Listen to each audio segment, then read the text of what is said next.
सीधा रुख करेंगे आर्य समाज के शताब्दी समारोह की ओर, जहां पर सुदर्शन न्यूज के प्रधान संपादक डॉक्टर सुरेश चौहान की जी मौजूद है। आप सुनिए। उनका वैसे परिचय यहाँ विधायक के रूप में दिया, लेकिन वो पाकिस्तान के भी पड़ोसी है, क्योंकि इनकी विधानसभा पाकिस्तान के सीमा पे आती है और उनकी गर्जना से सीमा पार के गद्दार भी बिलबिलाते हैं। ऐसे प्रतापपुरी जी इस मंच पर प्रकाश आर्य जी है, जिनके नेतृत्व में आयोजन हो रहा है। मेरा जिनसे परिचय है और पहले भी या आजकल सोशल मीडिया पर उनका काफी वीडियो वायरल हो रहे स्वामी संपूर्णानंद जी, अन्य मंच पर उपस्थित सभी वरिष्ठ संत व देश भर से विभिन्न प्रांतों के जो प्रतिनिधि यहाँ पर मंच पर है, उन सभी को साथ देश विदेश से इस सभागार में आए हुए व टीवी पर, डिजिटल मीडिया पर इस कार्यक्रम को सभी सुनने वालों को मेरा जय श्री राम। मैं 2018 में यहाँ पर आयोजित कार्यक्रम में भी आया था।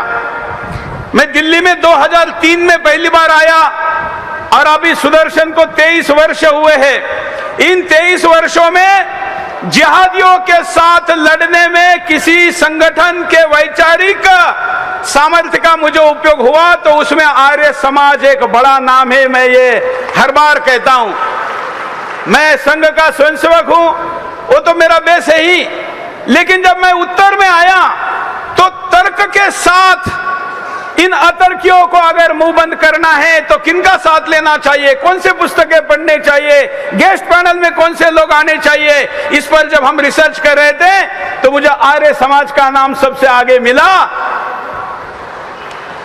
और कल भी एक कटमुल्ला चुनौती दे रहा था, तो फिर उसने कहा कि कौन है जो इस्लाम पर, कुरान पर हमारे साथ बात करना चाहता है। तो हमने कल रात 8 बजे महेंद्र पाल आर्य जी और पूरे टीम के साथ एक शो किया था, जिसमें वो परास्त हो गया। मैं इसका उल्लेख इसलिए भी कर रहा हूं कि 150 वर्ष पहले जो ज्योति लगाई थी, जो आज सूर्य की भांति सब तरफ प्रकाशमान है, हमने अपना रुख कुछ बदलने की आवश्यकता है। वैसे तो सूर्य अस्त होता है ऐसा लोग कहते हैं, लेकिन भूगोल के दृष्टिकोण से कहा जाए तो सूर्य नहीं अस्त होता। पृथ्वी अपनी दिशा बदलते समय आधा समय अंधेरे में रहती है, और मुझे लगता है कि जैसे पृथ्वी परिवर्तन करती है वैसे समाज परिवर्तन कर रहा है, और इसलिए वो अंधेरे में है। आर्य समाज का सूर्य का अस्त नहीं हुआ है। वो परिवर्तन क्या है, कैसे हो रहा है? कुछ तो प्रकृति का भी नियम है और कुछ हमारी सजगता की कमी है। देखिए, हम शास्त्र में तो पारंगत है, हम शास्त्र के लिए दुनिया में किसी से भी लड़ सकते हैं, टकराते हैं, उसको शास्त्रार्थ में पराजित करते, जीतते हैं। लेकिन दो चीजों में हमारी कमी है। एक, हम तो सज्जन हैं, इसलिए कमीने लोग क्या कर सकते हैं इसकी कल्पना हम नहीं कर सकते, ये हमारी कमी है। और इसलिए आज विश्व भर में, खास करके डिजिटल युग आने के बाद, ये जो डिजिटल युग के माध्यम से दुनिया भर में जो कल्चरल टेररिज्म और बुद्धि भेद करने की शक्तियों को सामर्थ्य मिला है, उन सामर्थ्य में हम कमजोर हैं। हमको स्वीकारना पड़ेगा। हम यहाँ पर केवल वाहवाही करने नहीं, चिंतन करके किसी संकल्प को करने आए हैं, इस पर मुझे पूरा विश्वास है। देखिए, इस देश को तोड़ने वाली शक्तियों के यूट्यूब के कितने सब्सक्राइबर हैं, उनके ट्विटर पर, एक्स पर कितने फॉलोअर हैं। आज आर्य समाज के दुनिया भर के लोग यहाँ बैठे हुए हैं। आर्य समाज के ट्विटर पर 16,000 लोग हैं, लेकिन प्रत्यक्ष लोगों की संख्या कितनी है? करोड़ों में है। यूट्यूब पर कितने लोग हैं? कुछ लाख में हैं।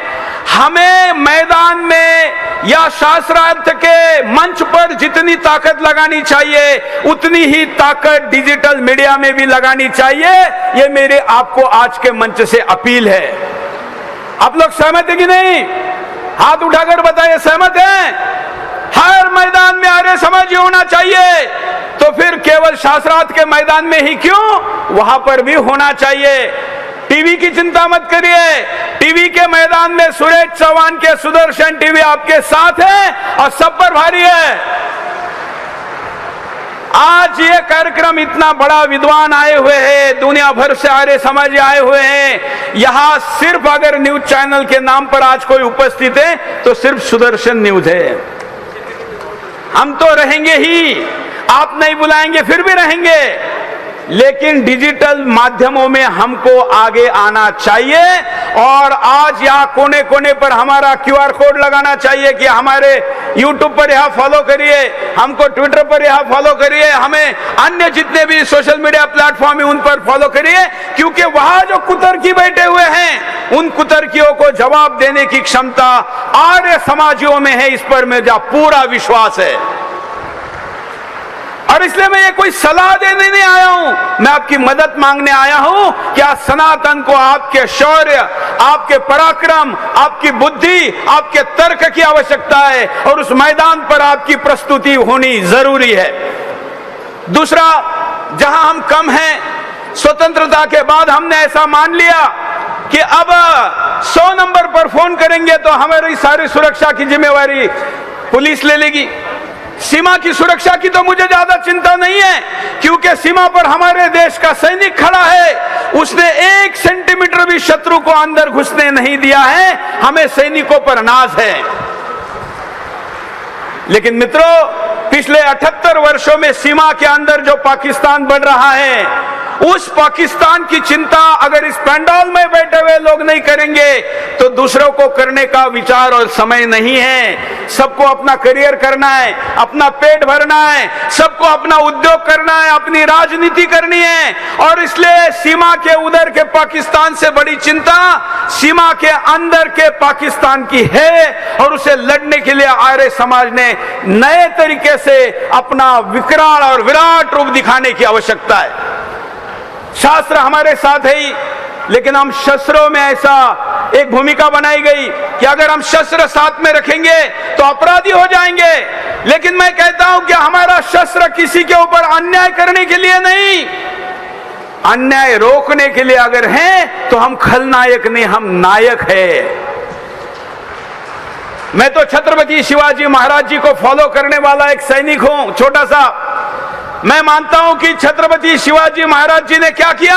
उस समय सारे राजा क्या करते थे, कहते कि धर्मशास्त्र में लिखा है सूर्यास्त के बाद युद्ध नहीं होगा, सूर्योदय के पहले नहीं होगा। लेकिन जो मुगल आए, जो आतताई आए, वो क्या करते थे, वो पीठ पीछे वार करने के लिए रात में हमला कर देते थे। तो शिवाजी महाराज जी ने कहा, अगर आपका दुश्मन मनुष्य नहीं है तो मनुष्य के शास्त्र का नियम उस पर लागू नहीं होता है। आज हमारा जो दुश्मन है, मानवता का दुश्मन है, वो मनुष्य है क्या? मैं आपको हाथ हिलाकर पूछ रहा हूं, हिंदू धर्म को, सनातन को समाप्त करने की संकल्प लेने वाला मदरसे में जो आतंकवादी बनाया जा रहा है, जिसमें आपको मुझे काफिर बनाया जा रहा है, क्या वो मनुष्य है या शैतान है? कौन है? तो क्या उससे आप मानवता के नियमों से लड़ सकते हैं? मदरसों से आज औरंगजेब निकल रहा है और हमारे विद्यालयों से पप्पू निकल रहे, तो कौन जीतेगा? मैं आर्य समाज के विद्यालयों की बात नहीं कर रहा हूं, क्योंकि वो तो बहुत अच्छा काम कर रहे हैं, लेकिन मैं हिंदुस्तान की शिक्षा व्यवस्था की बात कर रहा हूं। और इसलिए मित्रों, आज मैं, अभी तक मैंने कैसे इसकी घोषणा नहीं की है, आज मैं आपके 150 वर्ष के इस मंच से घोषणा कर रहा हूं कि मैं नासिक जिले में 150 एकड़ में, ये 150वां वर्ष है, एक गुरुकुल शुरू करने जा रहा हूं, एक विश्वविद्यालय शुरू करने जा रहा हूं। दोनों की सेंट्रल आइडिया शौर्य है, शौर्य। व्यवसाय हो, सरकारी नौकरी हो या कुछ ऐसी जिम्मेवारी हो तो सामने से मत दीजिए, पीछे से दीजिए। और अगर पीछे से भी साथ नहीं दे सकते तो कम से कम उसका विरोध मत करिए, ये अपील मैं करता हूं। आज हिंदू का दुश्मन जिहादी बाद में है, पहले हिंदू है। वो हिंदू ही कहता है कि अरे नहीं, हमें ये कट्टरता नहीं बोलनी चाहिए। मैं जो बोल रहा हूं ये किसी का विरोध नहीं है, ये मेरे धर्म के रक्षा का संकल्प है और वो मेरा अधिकार है, ऐसा मैं मानता हूं। के खिलाफ बोलोगे तो फिर तुमको छोड़ोगे नहीं।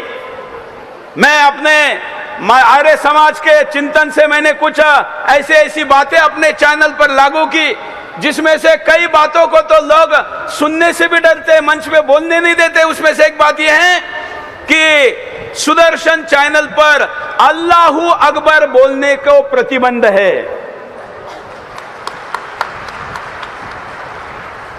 भाई अल्लाहू अकबर का मतलब क्या होता है? अल्लाह ही सबसे बड़ा, यही होता है ना। तो हम कहते हैं फिर अल्लाह महादेव से बड़ा कैसे हो गया?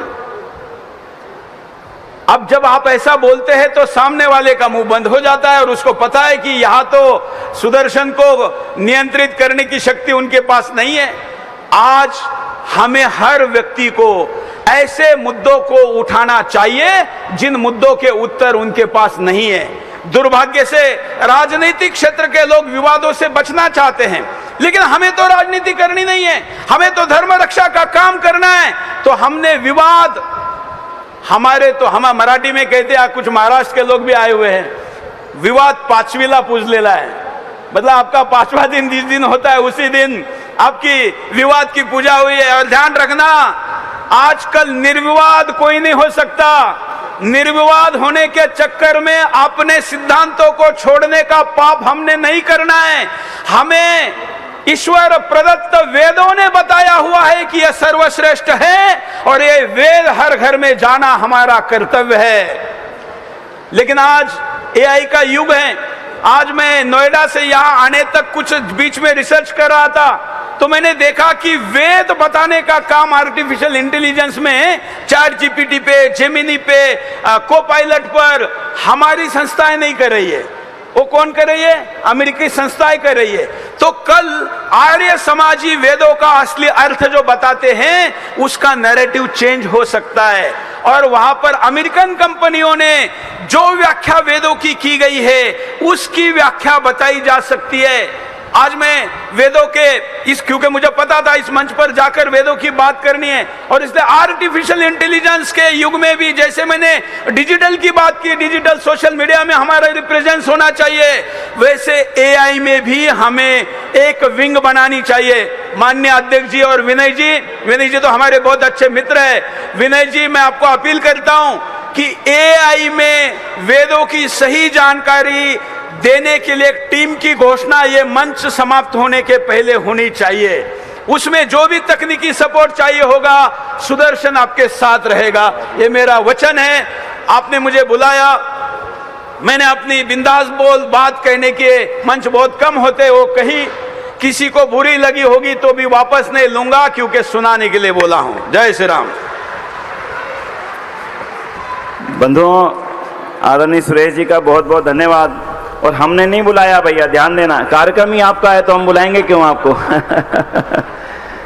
हर उस व्यक्ति का जो हिंदुस्तान को एक नया हिंदुस्तान बनाना चाहता है और हिंदुस्तान को हिंदुस्तान बनाना चाहता है, हर उसका लिए कार्यक्रम है।